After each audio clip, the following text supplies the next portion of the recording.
Okay, let us continue with a few more problems with MOSFET.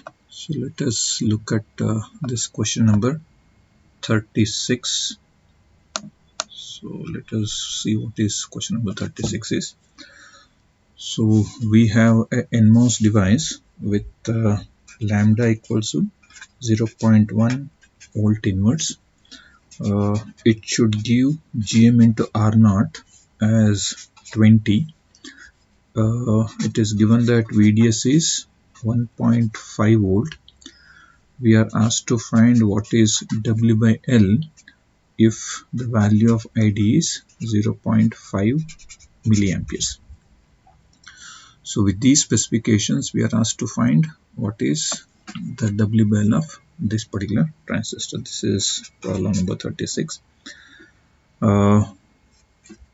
Of course, we have a NMOS transistor, of course having some biasing voltage, all those stuff. We are asked to find what is W by L of this. It is said that the ID flowing through this is 0.5 milliamperes and it should give GM into R naught as 20 as the gain. So this is what we call it as intrinsic gain. So and ID is given as so and so. Now what is GM is equal to? GM is equal to under root of 2 ID Kp into W by L. This is what is given.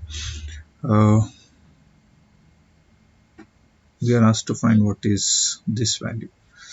So from this, what is GM? So GM into R naught is this. So can I write GM is equal to 20 divided by R naught, where R naught is, okay, now you can substitute what is R naught is. It's actually 1 over ID into lambda. You can actually find out how much is R naught. So I can find R naught, which is 0.5 exponential minus 3 into 0.1. Whole inverse of this is 20k. So this is 20 kilo ohm. So this is 20. It's actually 20 divided by 20 exponential 3. So which is nothing but 1 millisiemens. So 1 millisiemens is equal to under root of 2 into 0.5 milliamperes, because milli into 200 micro into W by L. So W by L is the only unknown. You can directly find this. So what is this? 1 exponential minus 3 alpha equals under root of, so it is 2 into 0.5 exponential minus 3 into 200 exponential minus 6 into alpha A. Shift cal. So I get the value of W by L as 5. So W by L should be equal to 5, so that you have this as so and so. This is how you can able to find what is W by L of this. This is fairly straightforward, and let us try to find out what is the next problem. Probable problem we can just think of looking at 37. So this is repeat the same problem 36 with lambda as 0.2 volt inverse. Suppose if you take lambda is equal to 0.2 volt inverse, again what is the W by L? So what you can do here is if lambda becomes 0.2 instead of 0.1, the R naught changes. So R naught will become 1 over ID into lambda. Let me just come back here. So this R naught changes to, it is 0.5 exponential minus 3 into 0.2 equals 1 over this. This will actually become 10k. This is 10 kilo ohm. If this is 10 kilo ohm, then GM is equal to 20 divided by 10k, which is now 20 divided by 10 exponential 3, which is now 2 millisiemens. So this, instead of 1, you substitute as 2 millisiemens. 2 milli is equal to 2 into 0.5 milli into 200 micro into W by L. So solve for this. So it is now 2 exponential minus 3 alpha equals under root of, open the parenthesis, 2 into 0.5 exponential minus 3 into 200 exponential minus 6 into, because this is alpha A, close, shift cal. So W by L is actually 20, because it is under root of, okay, now this is under root, actually W by L increased by 4 times. So as your lambda reduces by half, so this increases by 4 times. Sorry, this increased by 2 times, so this will increase by 4 times. So from 5 it is increased 4 times to 20, because lambda is increased by 2 times. So from 0.1 it has become 0.2. Okay, fine. So what we have now? So that was problem number 37. So next move on to, because these problems are pretty simple, so we are asked to find the region of operation of different circuits, which you can easily find it out. So let us find this problem number 41. So in problem number 41, so we start with lambda equals, 0. This is problem 41. With lambda as 0, we are asked to find what is W by L to keep M1 in saturation. The problem what we are referring to is figure in figure 6.53.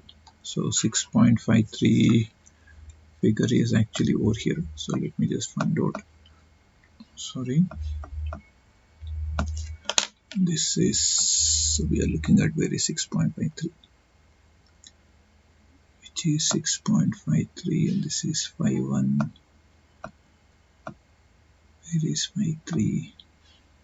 Okay, this is 6.53. Okay, let me just go back and try to note this. This is 6.53. What I have is this. So this is actually a PMOS transistor. So this is 1 volt, and I have 2 kilo ohm. This is 1.8 volt. 1.8 volts. This is the problem. So what we're asked to find? We're asked to find W by L, but to keep the MOSFET at verge of saturation. So let me go back to this. Okay, now we are asked to find what is the value of W by L to keep the MOSFET in saturation. So for which we have to write the expression for. So now what is ID for a PMOS transistor? It is equal to, again, the usual thing. It is, of course, it is in the opposite direction. It is ID Kp of P. This is actually Kp. We usually write it as mu n Cox for NMOS capacitor. For a PMOS capacitor, of course, this is basically Kp of n. Now it is Kp of P. It is now mu P into Cox. So usually the mobility of holes is lesser than the mobility of electrons. We usually take mobility of holes as half of the mobility of electron.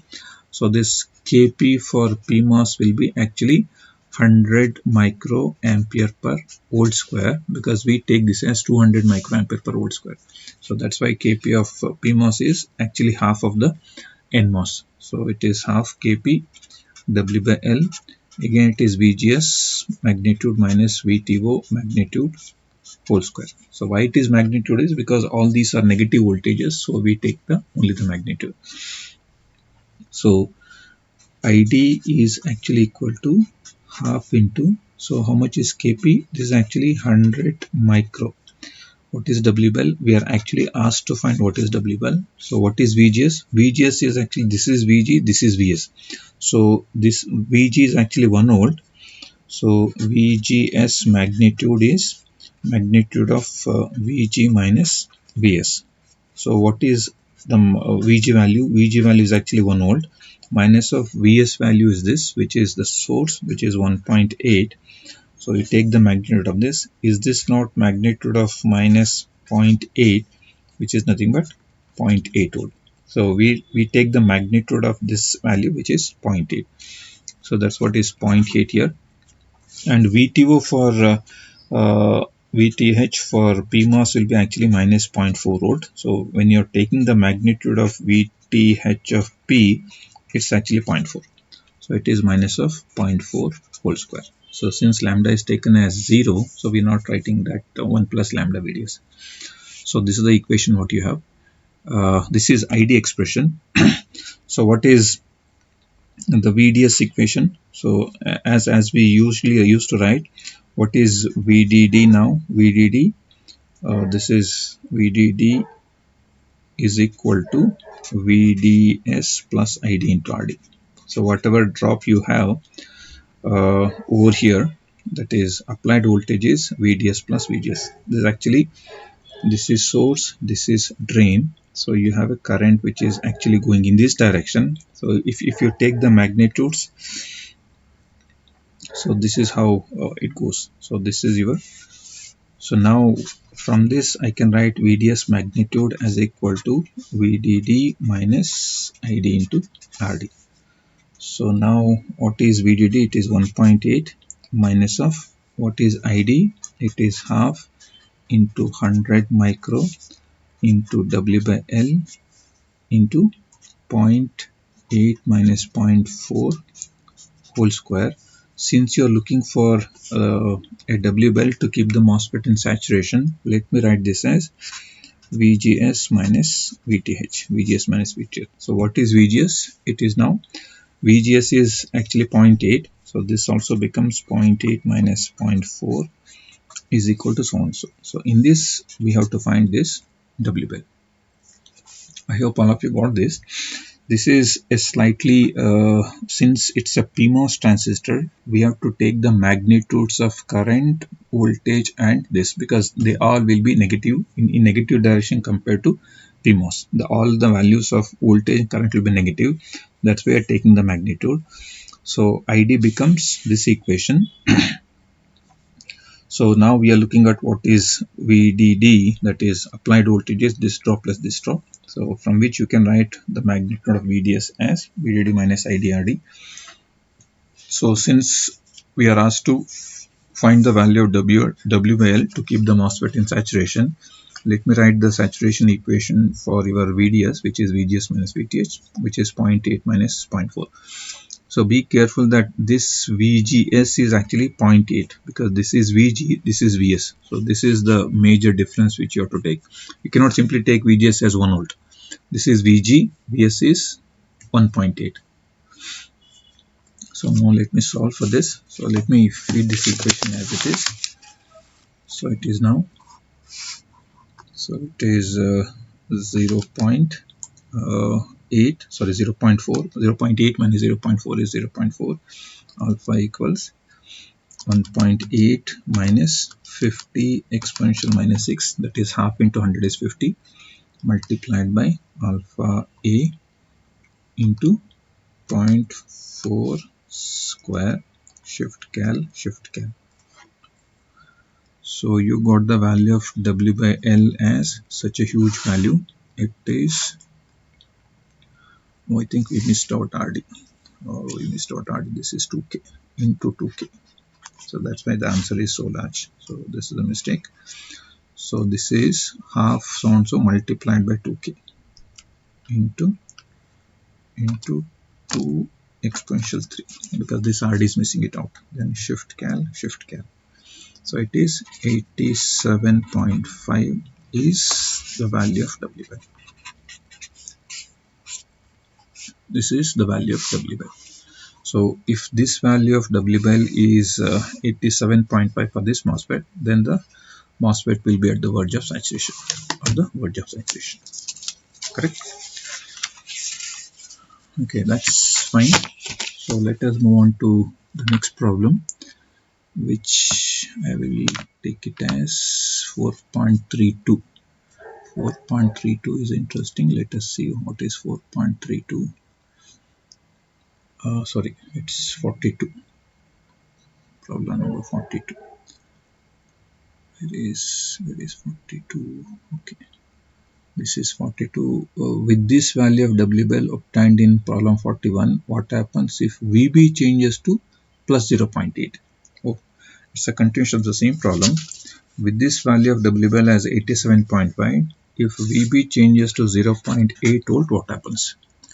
What happens to what we are asked for? What happens if, okay, what happens means whether the MOSFET is in linear saturation region we are supposed to find.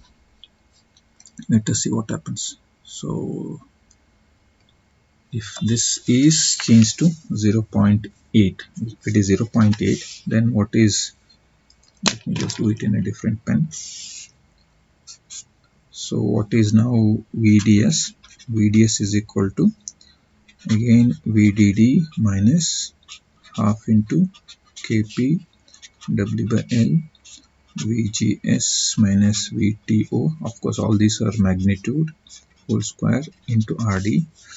So is this not, now we are actually asked to find what happens if VGS is reduced to 0.8. The moment, sorry, the VB is reduced. This is actually VB. VB was when VB was 1 volt, VGS was 0.8. When VB becomes 0.8, then VGS becomes actually 1 volt. It is 1.8 minus 0.8. It will be 1 volt. So then, is it not 1.8 minus 50 micro into 87.5? So this is now actually 1 volt minus 0.4 whole square into 2K. Let us find out how much is this value. So let us see how much will be VDS, and then we comment whether the MOSFET is in verge of saturation or not. So now it is 1.8 minus 50 exponential minus 6 into 87.5 into 1 minus 0.4 whole square multiplied by 2 exponential 3. If you solve for this, you can see now it is 721.79 millivolt. This is what is VDS. If this is VDS, how much is actually VD now? How much is VGS? VGS is actually equal to, so let me just check out, 1.8 minus half Kp. There is one mistake here. This is this would have been into 87.5. This is actually into, correct? This is actually into. This is, that is a mistake. So you cannot have, this is not millivolt. This is wrong. 8 and 1 minus 0.4 whole square into some. Okay, let me find out. Oh, it's actually coming out to be minus 1.35 volt. Okay, this is a wrong answer because I just put plus instead of into. Now you're getting VDS. VDS is negative, minus 1.35. That means to say, if the value of VB, which was 1 volt, we got the value of W bell as 87.5.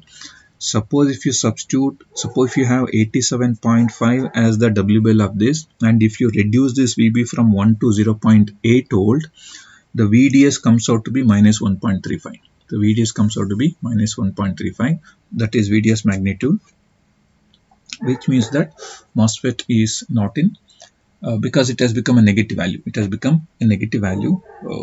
The MOSFET cannot be in saturation.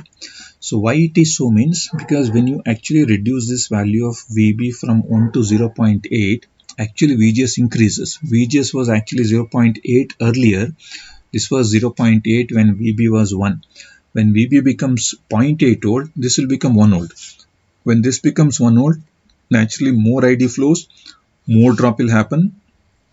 Then you'll have very less voltage across this. So MOSFET enters the linear region. So that's why with this value of W bell, which we found it for a VB of 1 volt, is not true when a VB reduced from 1 to 0.8. 1 to 0.8.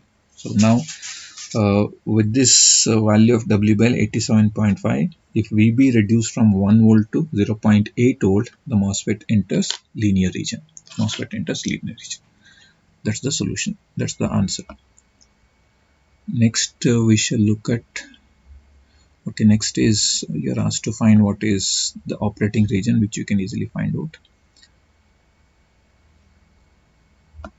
Okay, that's what is. Next is problem number 45. So in problem 45, we are asked to construct the small signal model of each of the circuit in 6.56 if all the transistors operate in saturation and lambda is non-zero.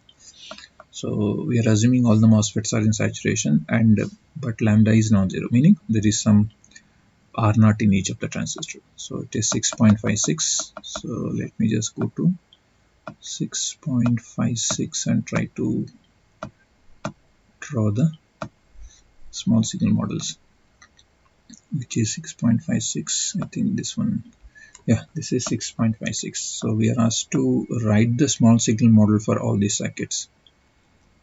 So we have 1, 2, 3, 4, 5 circuits. So we are asked to write the small signal model of all these,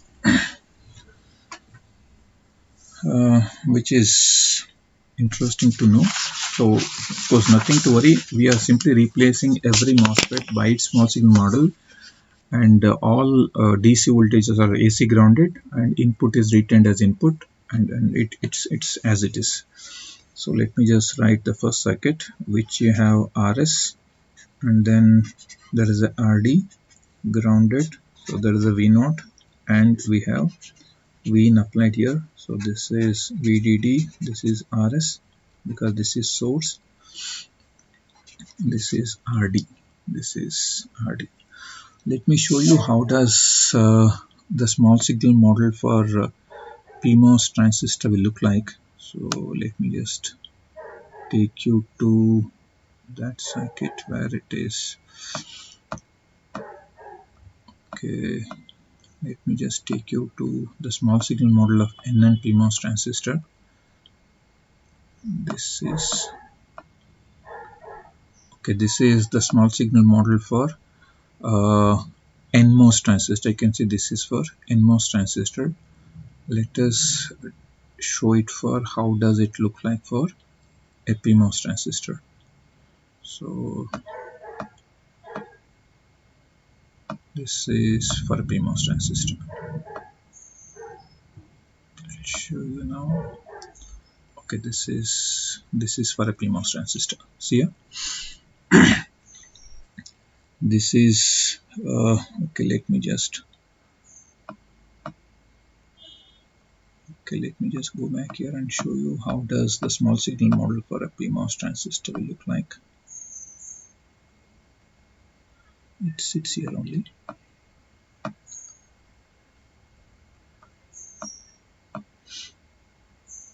Okay, this is a PMOS transistor. So let us write how it looks for a PMOS transistor. So we have source at the top at higher potential. This is source, this is gate, and we have the drain. The current is again going from this is the direction. It is again GM into VGS. So now this is plus minus, and we are treating this as ground, and we have R0 here. So this is how the small signal model for a PMOS transistor will look like. See here, this is your PMOS transistor. This is source, drain, gate. So identify the gate. This is gate. This is source here. Source is at higher potential. This is drain. This is source. This is gate. You connect.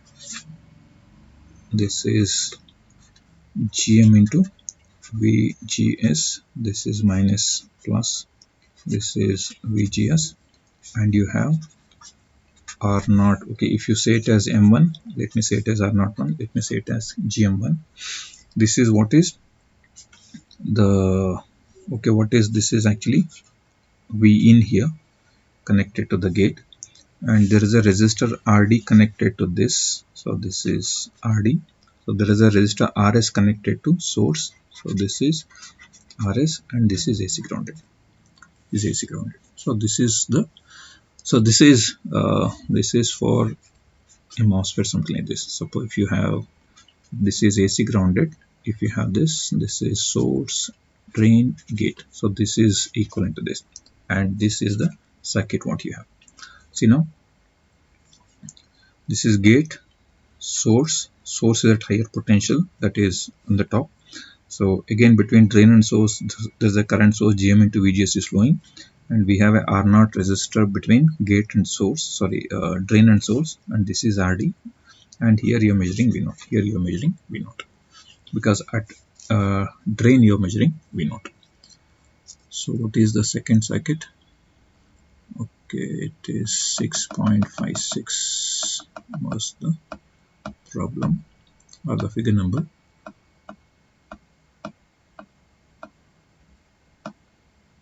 Okay, this is B figure is, let me write the B figure.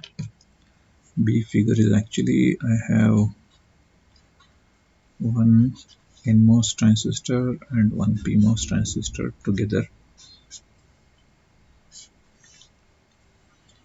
This is V0.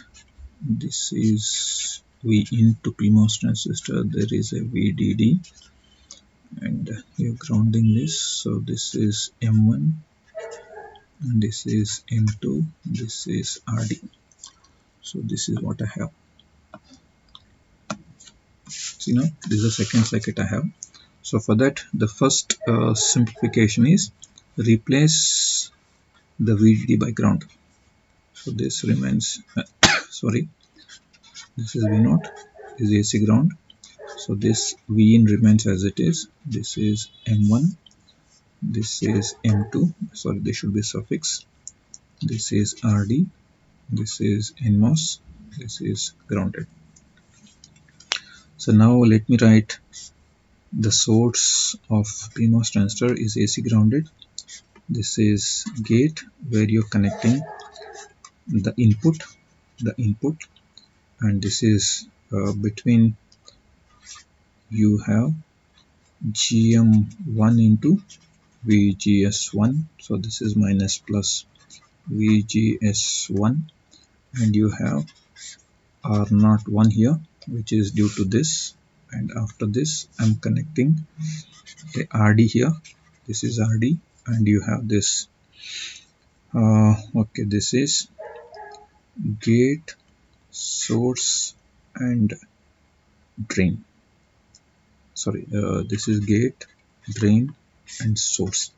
So this is connected to, you can see this is RD connected to drain, and this gate is connected to V0, which is, where is V0?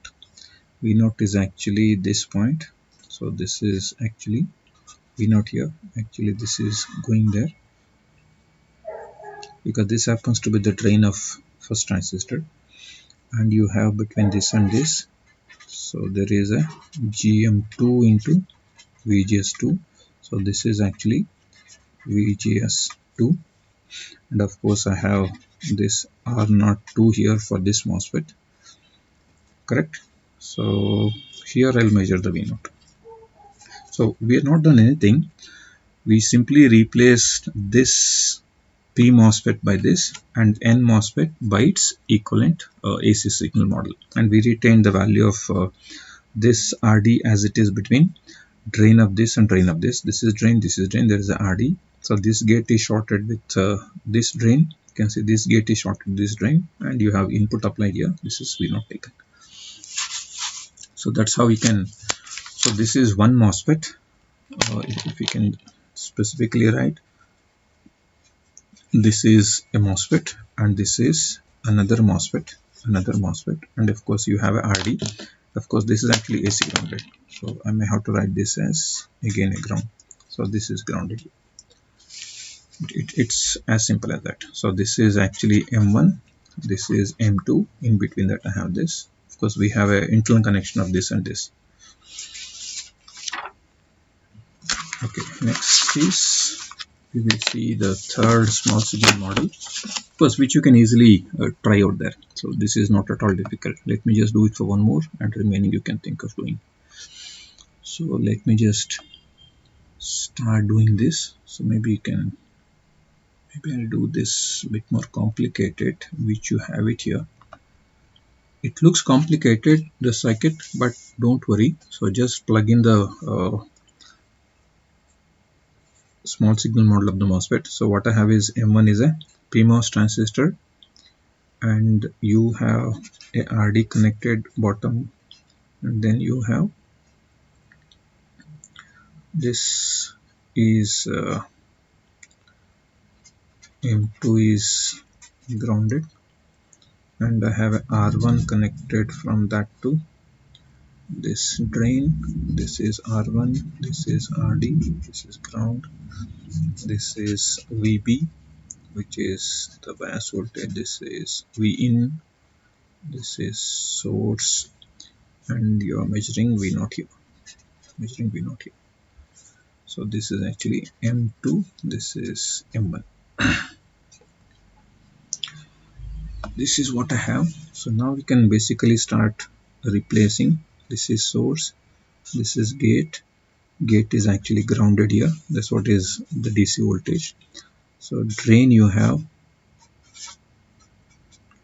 GM1 into VGS1. VGS is actually between this, and you have a R01 associated with this, and then this is your V0 point. You have the gate and the drain, and you have the source, which is AC grounded. Between drain and gate, between gate and source, you have a resistor RD. This is in turn connected to this. You can see here, this is the drain of your PMOS transistor that's connected here, and then you have gate and drain of this shorted with a resistor R1, and of course you have a current source, which is GM2 into VGS2. This is actually gate, this is VGS2, which is over here. Then you have R0 2 associated with this. That's it. So this is actually Vin. So here you are connecting Vin. So because this is where you are applying the Vin here, V0 here. This is the first MOSFET small signal model. This is the second MOSFET small signal model, and then you have this gate connected, a RD connecting gate and ground, which is source, and R1 is between drain and gate. So this is between drain and gate. So it is as simple as this. Okay, this is how you can plug in the small signal model of PMOS transistor and NMOS transistor and realize the small signal model of any given transistor. And what else is there? Okay, you can just similarly think of this, and you can try this. So I'll just give it as a self-writing assignment. Okay, then we'll see in the next video.